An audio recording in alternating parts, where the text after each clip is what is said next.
मालिक, आज मेरे बेटे की तबीयत ज्यादा खराब है।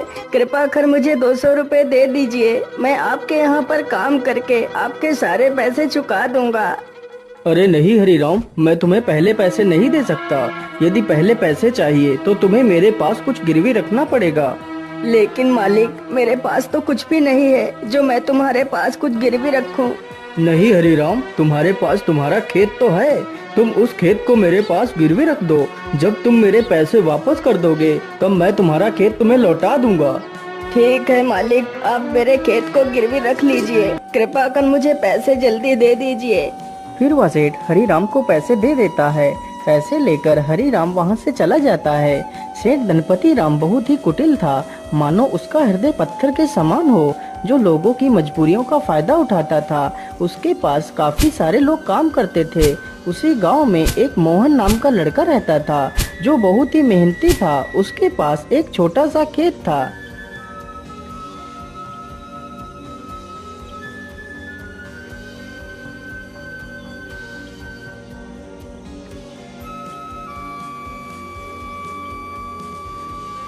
अरे मोहन बेटा, जरा पानी वानी तो पी लो। तुम तो कितनी मेहनत करते हो। हाँ चाचा, क्या करूं, बिना मेहनत के तो कुछ होगा भी नहीं। हाँ बेटा, तुम्हारी इसी मेहनत की वजह से ही तुम इस छोटे से खेत में दोगुनी फसल उगा पाते हो।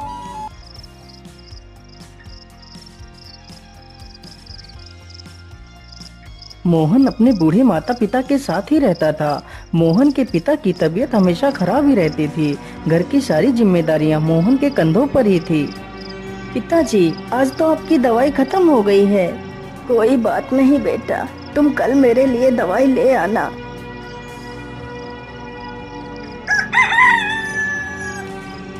मोहन सुबह उठकर अपने पिता के लिए दवाइयाँ ले आता है। माँ, मैं पिताजी के लिए दवाई ले आया हूँ। आप पिताजी को दवाइयाँ समय से खिला देना। हाँ हाँ बेटा, मैं तुम्हारे पिता को दवाइयाँ खिला दूंगी। माँ, आज तो मौसम कितना अच्छा है। मैं आज ही खेत में बीज बो देता हूँ। ठीक है बेटा, जैसा तुम्हें अच्छा लगे वैसा ही करो। मोहन तुरंत ही अपने बैलों को लेकर खेत की तरफ निकल पड़ता है।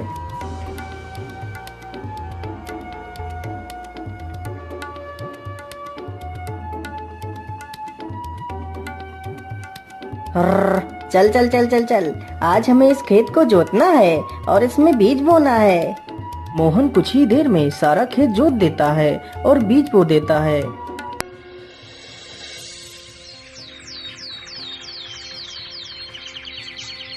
कुछ ही दिनों में खेत में बहुत अच्छी फसल तैयार होती है। अरे मोहन भाई, हर बार की तरह इस बार भी आपके खेत में कितनी अच्छी फसल तैयार हुई है। हाँ मदन भैया, यह सब ऊपर वाले का ही आशीर्वाद है, जो हर बार मेरे खेत में इतनी अच्छी फसल होती है। वे दोनों आपस में बात कर ही रहे थे कि तभी काले बादल छा जाते हैं।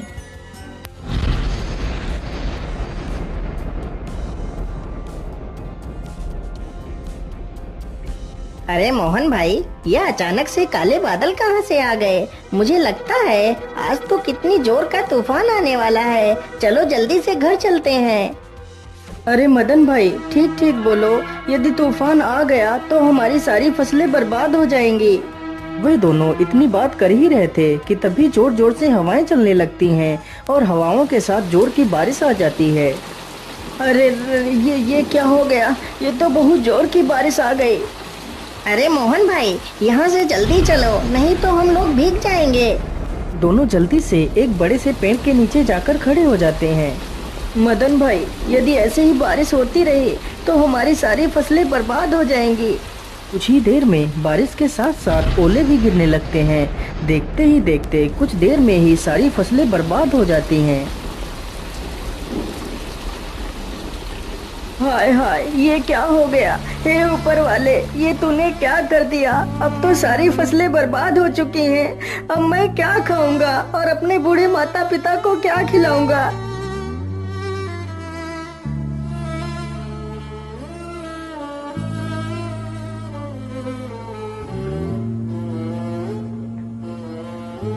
बेटा, तुम चिंता मत करो, ईश्वर पर भरोसा रखो, सब कुछ ठीक हो जाएगा। नहीं पिताजी, अब कुछ भी ठीक नहीं होगा। हमारी सारी फसलें तो नष्ट हो चुकी हैं। अब हम क्या करेंगे पिताजी? बेटा तुम चिंता मत करो, तुम कल ही सेठ धनपति राम के घर चले जाना, वह तुम्हें काम पर जरूर रख लेंगे।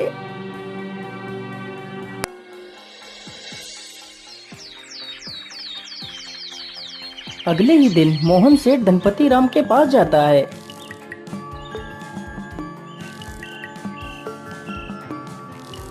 सेठ जी, मैं बहुत परेशानी में हूँ, कृपा कर मुझे किसी काम पर रख लीजिए। मोहन सेठ को अपनी सारी कहानी सुनाता है। सेठ जानता था कि मोहन बहुत मेहनती इंसान है। वह कम खेत में ही दोगुनी फसल उगा लेता है। यदि वह मोहन को काम पर रख लेगा तो उसे दोगुना फायदा होगा, लेकिन सेठ उसकी मजबूरी का फायदा उठाना चाहता था।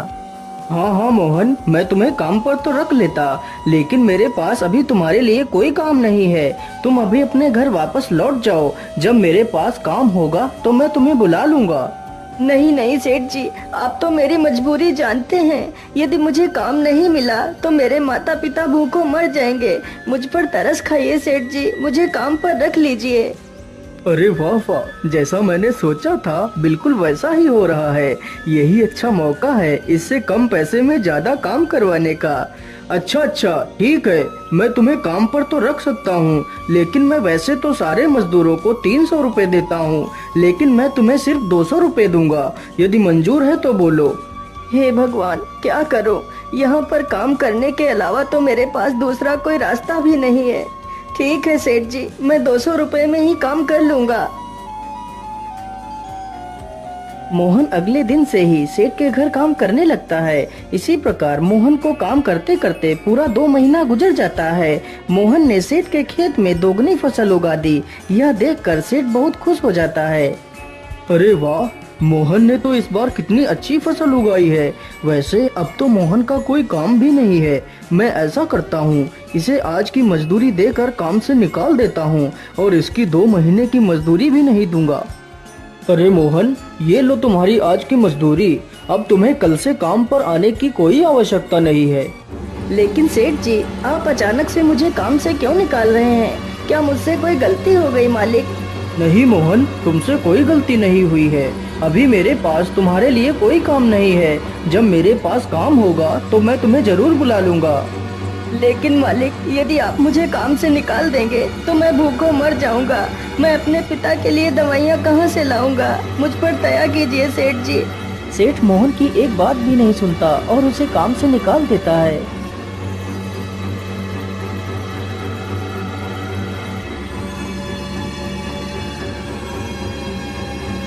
अरे बेटा, आज तुम खाली हाथ ही आए हो।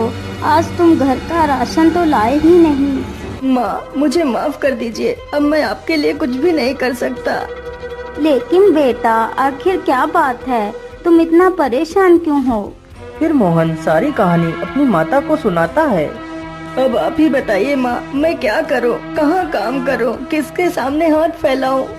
बेटा, तुम परेशान मत हो। हम लोग आज पानी पीकर ही सो जाएंगे। वैसे भी मुझे तो भूख नहीं लगी है। और बेटा, तुम हार मत मानो। तुम कल फिर से सेठ के पास जाना। हो सकता है सेठ तुम्हें काम पर रख ले।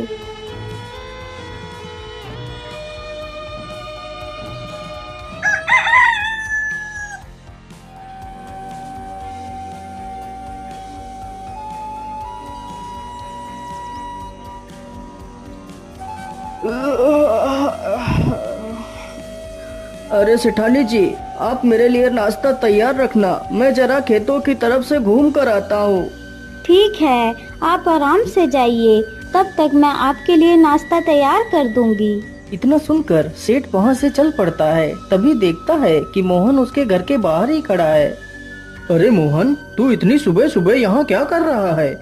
मालिक, मैं आपके पास ही आया था। यदि मुझसे कोई भूल हो गई हो तो उसे क्षमा कर दीजिए मालिक, लेकिन मुझे काम पर रख लीजिए। अरे मोहन, तू तो कितना बेशर्म है। मैंने तुझे कितनी बार मना किया है कि मेरे पास कोई काम नहीं है, फिर भी तू मेरे पास चला आता है। क्या तेरे अंदर कोई शर्म लिहाज नहीं है? मालिक, मुझे शर्म तो आती है, लेकिन जब मैं अपने बूढ़े माता पिता को पानी पीकर सोता हुआ देखता हूँ तो मुझे यह अपमान कुछ भी नहीं लगता। लेकिन मैं तुझे कोई काम नहीं दे सकता, चल भाग यहाँ से। इसी प्रकार कई दिन गुजर जाते हैं। सेठ मोहन को भला बुरा कहकर भगा देता है, लेकिन सुबह होते ही मोहन फिर से काम मांगने के लिए सेठ के घर पहुँच जाता है। लेकिन मैं तुझे कोई काम नहीं दे सकता, चल भाग यहाँ से। हे भगवान, मैं तो इस मोहन के बच्चे से परेशान हो गया हूँ, लेकिन यह तो सुधरने का नाम ही नहीं ले रहा। मैं ऐसा करता हूँ, कल सुबह होने से पहले मैं यहाँ से कुछ दिनों के लिए अपने रिश्तेदार के घर चला जाता हूँ, तभी मैं इस मोहन से अपना पीछा छुड़ा पाऊंगा। सुबह होने से पहले सेठ और उसकी पत्नी बैलगाड़ी में बैठकर वहाँ से चले जाते हैं।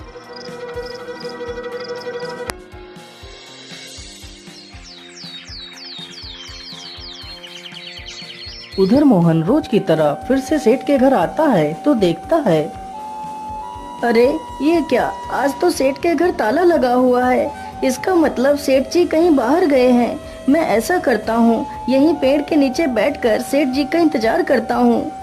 इतना सोचकर मोहन पेड़ के नीचे बैठ जाता है और सो जाता है। तभी कुछ चोर सेठ के घर के पास आते हैं।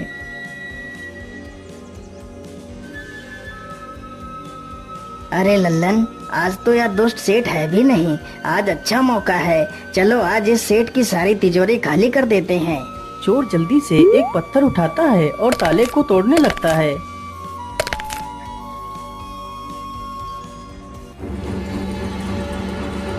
अरे ये शोर कैसा, ये कौन है? मुझे लगता है ये तो कोई चोर है। अरे रुक जाओ, तुम लोग ये क्या कर रहे हो? तुम सेठ के घर का ताला क्यों तोड़ रहे हो? अरे बेवकूफ, तुझे दिखाई नहीं देता? हम लोग चोर हैं और यह ताला हम लोग चोरी करने के लिए ही तोड़ रहे हैं। चल भाग जा यहाँ से।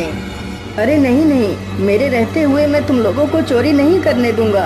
अच्छा, तो तू हमें चोरी करने से रोकेगा? रुक, हम तुझे अभी मजा चखाते हैं। इतना कहकर सारे चोर बेचारे मोहन पर टूट पड़ते हैं। चोर चोर, कोई मुझे बचाओ, नहीं तो मुझे यह चोर मार डालेंगे। मोहन की ये आवाज सुनकर गांव के कई लोग वहां पर आ जाते हैं। तभी वह सारे चोर वहां से भाग जाते हैं, लेकिन बेचारा मोहन काफी ज्यादा घायल हो जाता है। अरे सेठानी जी, अब तो हमें यहाँ पर कई दिन गुजर चुके हैं, चलो अब हमें घर वापस चलना चाहिए।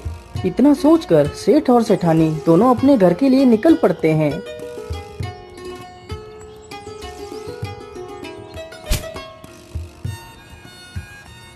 अरे वाह, जैसा मैंने सोचा था बिल्कुल वैसा ही हुआ। अब तो मोहन से मेरा पीछा छूट गया। लेकिन ऐसा कैसे हो सकता है? मोहन आज भी नहीं आया। मोहन इतनी जल्दी हार मानने वालों में से नहीं है। फिर वह आया क्यों नहीं? कहीं वह किसी मुसीबत में तो नहीं पड़ गया? चलो चलकर देखता हूँ। इतना सोचकर सेठ गांव की तरफ निकल जाता है। अरे मदन भाई, मोहन कहीं दिखाई नहीं दे रहा, वह कहाँ गया है? अरे सेठ जी, मैं तुम्हें क्या बताऊं, आप तो बर्बाद होने से बाल बाल बच गए। क्या मतलब? मैं कुछ समझा नहीं, तुम क्या कहना चाहते हो? फिर मदन सारी कहानी सेठ को सुनाता है। ये सुनकर सेठ के पैरों तले जमीन खिसक जाती है। सेठ जी, मोहन बहुत नेक दिल इंसान है। उसने आज तक किसी का बुरा नहीं किया है। कृपा कर आप उसे अपने पास रख लीजिए। नहीं मदन, मुझसे बहुत बड़ी गलती हो गई है। मुझे जल्दी से मोहन के घर ले चलो। सेठ जैसे ही मोहन के घर पहुंचता है तो देखता है मोहन घायल अवस्था में चारपाई पर पड़ा है। मोहन, मुझे माफ कर दो, मैंने तुम्हें बहुत तकलीफ दी। जिस इंसान को मुझे अपने गले लगाना चाहिए था, मैंने उसे ही तकलीफ दी। हो सके तो मुझे माफ कर देना मोहन। नहीं सेठ जी, आप माफी क्यों मांग रहे हैं? ये तो मेरा फर्ज था। मोहन, तुम कल से मेरे पास आ जाना, मैं तुम्हें अपना विशेष अधिकारी बनाऊंगा। फिर सेठ तुरंत ही मोहन की माँ को 500 रुपए दे देता है और अगले ही दिन से सेठ मोहन को अपना विशेष अधिकारी बना लेता है।